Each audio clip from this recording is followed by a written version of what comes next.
नमस्कार दोस्तों मैं इस वीडियो में बताने वाला हूं कि इंडिया की जो कावेरी इंजन है, जो सबसे महत्वाकांक्षा प्रोजेक्ट है इंडिया का, वो अभी तक क्यों फेल हुआ है और उस इंजन में दोस्तों अभी तक क्या सबसे बड़ा रीज़न है कि वो इंजन क्या क्या प्रॉब्लम हो रहा है, उसके ऊपर भी बात करेंगे। और दोस्तों इस एंड में भी दोस्तों मेरा क्या ओपिनियन है उसको भी मैं रखने वाला हूं, तो मेरे साथ ध्यान से इस वीडियो को बिना स्किप किए हुए मेरे साथ इस वीडियो में एंड तक बने रहिए। दोस्तों सबसे पहले बात करते हैं कि कावेरी इंजन में सबसे ज़्यादा प्रॉब्लम आ रहा है।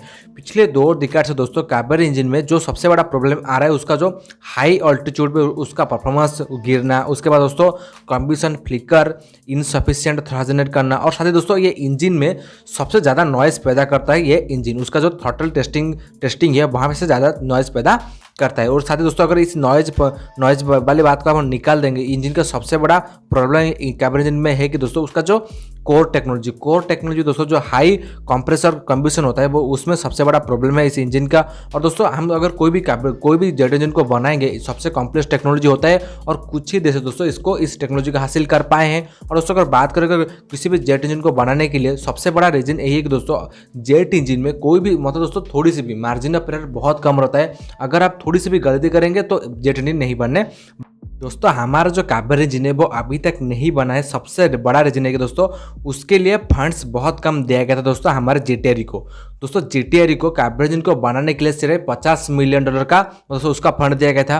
पर दोस्तों किसी भी जो जेट इंजन है उसको बनाने के लिए $2 बिलियन से भी ज़्यादा पैसा खर्च होता है। अगर इतने कम पैसे में अगर 50 मिलियन से भी अगर इसको इतने कम फंड्स दिया जाएगा तो हमारा जो जीटीआरई है वो किसी तरीके से इस फाइटर जेट इंजन को नहीं डेवलप कर पाया। इसलिए दोस्तों अगर हमारा जीटीआरई कोई भी टेक्नोलॉजी कावेरी इंजन को डेवलप करने के लिए जो भी टेक्नोलॉजी है उसको बनाती है, और अगर दोस्तों हमारे पास भी टेस्ट फैसिलिटी नहीं है दोस्तों उसको टेस्ट करने के लिए हाई अल्टीट्यूड में, लो अल्टीट्यूड में, ये सारे जो टेस्ट करने के लिए हमें रशिया ले जाना पड़ता था और वहाँ पे ज़्यादा पैसा खर्च होता था। इसलिए दोस्तों हमारे जो कावेरी इंजन, इसीलिए दोस्तों ज़्यादा पैसा इधर उधर जाने के लिए भी खर्च हो गया। तो इससे दोस्तों हमारे जो डीआरडीओ है उनके पास अभी फंड्स में नहीं बचा, इससे दोस्तों जितने भी फंड था सारे खर्च हो गया। तो इससे दोस्तों हमारा कावेरी इंजन नहीं बना है। सबसे बड़ा रीजन है कि वहाँ बहुत ज़्यादा पैसा नहीं दिया गया, क्योंकि दोस्तों कोई भी इंजन को बनाने के लिए, जो भी जेट इंजन उसको बनाने के लिए $2 बिलियन से ज़्यादा पैसा खर्च होता है। तो हमारे कावेरी इंजन को बनाने के लिए हमारे डीआरडीओ को सबसे पहले $50 मिलियन के आसपास फंड्स दिया गया था। तो इससे दोस्तों हमारे डीआरडीओ के साइंटिस्ट जो थे वो हमारे कावेरी इंजन को बनाने के लिए सक्षम नहीं हो पाए।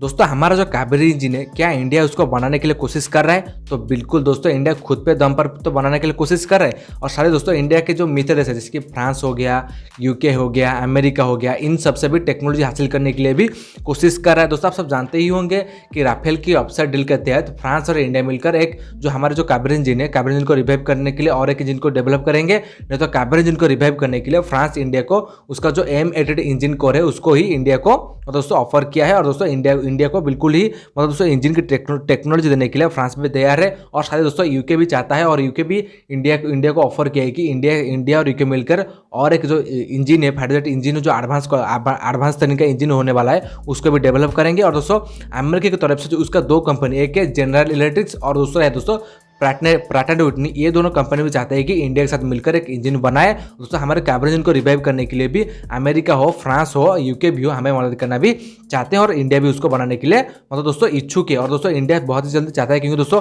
इंडिया का बहुत बड़े बड़े प्रोग्राम है। हमारा जो तेजस MK2 हो गया, एमका हो गया, उसके दोस्तों हमारे तेजस जितने भी फाइटर जेट है, ओरका है, TED भी है, इन सारे में दोस्तों इंडिया चाहता है कि खुद का जेट इंजन उसमें लगे। तो इसे दोस्तों इंडिया बहुत जल्दी हमारे कावेरी इंजन को रिवाइव करना चाहता है। तो मैं अभी मेरा ओपिनियन रखने वाला हूं कि इंडिया की कावेरी इंजन अभी तक क्यों रिवाइव नहीं हुआ है। दोस्तों आपके दिमाग में ये रख देना चाहिए कि जो भी जेट इंजन होता है सबसे कॉम्प्लेक्स टेक्नोलॉजी होता है, और इसको खुद से डेवलप कर पाना, विकसित कर पाना किसी केक को काटना जितना आसान नहीं होता है। और दोस्तों यही कारण है कि बहुत बड़े बड़े ऐसे देश हैं जो फाइटर जेट को बनाते हैं, पर उसके लिए जो फाइटर जेट की इंजन है उसको अभी तक डेवलप कर नहीं पाए हैं। और दोस्तों मैं आपको बात करूँ तो कुछ ही देश हैं जो इसी फाइटर जेट इंजन को डेवलप कर पाए हैं। दोस्तों अगर बात करो तो जो फाइटर जेट की इंजन के बारे में दोस्तों सबसे एडवांस क्वालिटी का जो जिनका इंजन है वो है अमेरिका का इंजन। और दोस्तों अमेरिका को एक सक्सेसफुल फाइटर जेट को बनाने के लिए उसको 20 साल लग गया था, जो इतना डेवलप कंट्री है। और दोस्तों हम तो डेवलपिंग कंट्री है, हमें तो समय तो लगेगा। और दोस्तों हमारे पास अगर पैसा होता, हमारे डीआरडीओ को भी अगर पैसा दिया जाता तो इसके लिए $1 बिलियन पे अगर दिया जाता तो हमारा डीआरडीओ उसको बना सकता था। और हमारे डीआरडीओ के ऊपर मेरा भरोसा है कि डीआरडीओ कुछ भी कर सकता है, क्योंकि दोस्तों आप जानते हैं कि डीआरडीओ कितना बड़ा काम करता है। कोई भी देश जैसे इतना बड़ा बड़ा काम नहीं अभी तक कर पाए होंगे। तो मेरा मानना ये है कि उसको पैसा नहीं दिया गया है अभी तक, इसीलिए हमारा DRDO इस इंजन को बना नहीं पाया है। दोस्तों आपका क्या व्यू पॉइंट है इसके ऊपर, आप मुझे कमेंट करके बताइए। साथ ही दोस्तों आप अगर मेरे चैनल पर पहली बार आए तो मेरे चैनल को सब्सक्राइब कर लीजिए, ताकि इस प्रकार का अपडेट आप कभी मिस नहीं कर पाएंगे।